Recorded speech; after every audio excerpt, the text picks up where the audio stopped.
परिचय। अर्जुन और उसके पिता गर्मियों के लिए वस्त्र खरीदने निकले हैं। वे दोनों ऐसे वस्त्र ढूंढ रहे हैं जो शीतल, आरामदायक, हल्के और रखरखाव से मुक्त हों। अर्जुन ने एक सूती शर्ट चुनी। पिता को वह पसंद नहीं आई क्योंकि यह भारी थी और यह आसानी से सिकुड़ जाती है। तब अर्जुन ने एक सिंथेटिक शर्ट चुनी जो हल्की थी और यह सिकुड़ती नहीं थी। उसके पिता ने इसे भी नापसंद कर दिया क्योंकि यह नमी को अच्छे से सोखती नहीं है। अंततः 2 लंबे घंटों के बाद उन्हें वह शर्ट मिल गई जो मिले जुले कपड़े की बनी थी और उसमें वो सभी विशेषताएं थीं जो वो ढूंढ रहे थे। इस पाठ में हम रेशे और कपड़े के बारे में जानेंगे। आओ सीखें। वस्त्रों का महत्व बताना, रेशे को परिभाषित करना, प्राकृतिक और कृत्रिम रेशे में विभेद करना, कपड़े की बुनाई, रंगाई, डिजाइन और सिलाई के बारे में बताना। वस्त्र जो हम पहनते हैं। हम सब वस्त्र पहनते हैं। वस्त्र हमें ठंड, गर्मी, बरसात, धूल और कीड़ों से बचाते हैं। हम मौसम और अपने काम के अनुसार वस्त्रों का चयन करते हैं। हम जो वस्त्र पहनते हैं वो हमारे नजरिए और व्यक्तित्व को दर्शाते हैं। रेशा, रेशा वह कच्चा माल है जिससे वस्त्रों का निर्माण होता है।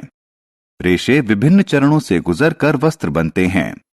सबसे पहले कच्चे रेशे को लंबी लड़ियां बनाने के लिए आपस में ऐंठते हैं।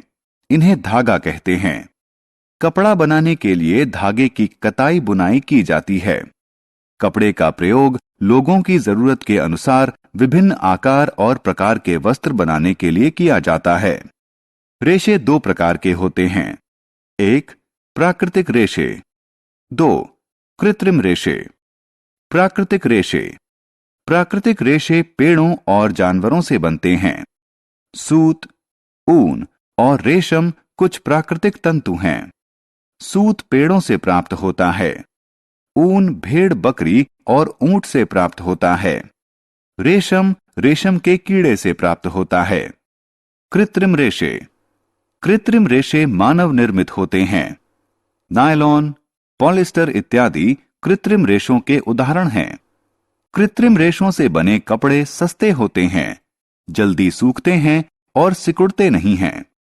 आमतौर पर मजबूत और मुलायम कपड़ा बनाने के लिए कृत्रिम रेशों को प्राकृतिक रेशों के साथ मिला दिया जाता है। आओ खेलें। उन वस्त्रों पर क्लिक करें जो प्राकृतिक रेशों से बने हैं।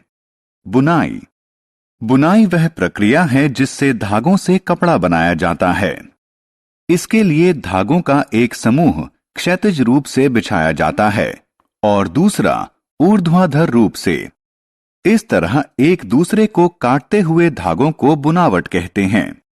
परिष्करण वह प्रक्रिया जिससे कपड़े की दिखावट और उपयोगिता में सुधार हो उसे परिष्करण कहते हैं। कपड़ों को दिए जाने वाले कुछ महत्वपूर्ण परिष्करण हैं। ब्रशिंग। ब्रश करने की प्रक्रिया से छोटे और ढीले तंतु कपड़े से निकल जाते हैं। कैलेंडरिंग। कैलेंडरिंग की प्रक्रिया से कपड़े की मुलायमियत और चमक बढ़ती है। ब्लीचिंग। ब्लीचिंग की प्रक्रिया से कच्चे कपड़े का प्राकृतिक रंग छूट जाता है। रंगाई। कपड़े को नया रंग देने को रंगाई कहते हैं। एक कपड़े को रंगने के लिए पहले गर्म पानी में रंग और नमक का घोल तैयार किया जाता है। इसके बाद कपड़े को इसमें डुबोया जाता है। कपड़े को 1 घंटे बाद बाहर निकालकर धोया जाता है। अंत में कपड़े को सुखाया जाता है। डिजाइनिंग। डिजाइनिंग की प्रक्रिया द्वारा कपड़े पर छापे बनाकर इसकी सुंदरता को बढ़ाया जा सकता है। कपड़े को इनकी सहायता से डिजाइन किया जा सकता है। स्याही, रंग या कढ़ाई, पत्थर, सजावटी दाने या क्रिस्टल, लेस या जरी। सिलाई। सिलाई वह प्रक्रिया है जिससे कपड़ों को वस्त्रों में बदला जाता है। इसमें कपड़े को सुई और धागे से सिला जाता है। पुराने दिनों में सिलाई हाथ से की जाती थी, लेकिन आजकल सिलाई मशीन से की जाती है। हमने क्या चर्चा की? वस्त्र हमें ठंड, गर्मी, बरसात, धूल और कीड़ों से बचाते हैं। रेशा वह कच्चा पदार्थ होता है जिसका प्रयोग कपड़ा बनाने के लिए किया जाता है। रेशे दो प्रकार के होते हैं, प्राकृतिक और कृत्रिम।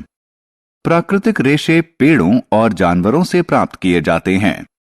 कृत्रिम रेशे का निर्माण होता है। कपड़े का निर्माण एक जोड़ी धागों को आपस में एक दूसरे के समकोण पर बुनकर किया जाता है। कपड़े के परिष्करण में 3 प्रक्रिया शामिल होती है, ब्रशिंग, कैलेंडरिंग और ब्लीचिंग। कपड़े की दिखावट को बेहतर बनाने के लिए उसे रंगा और डिजाइन किया जाता है।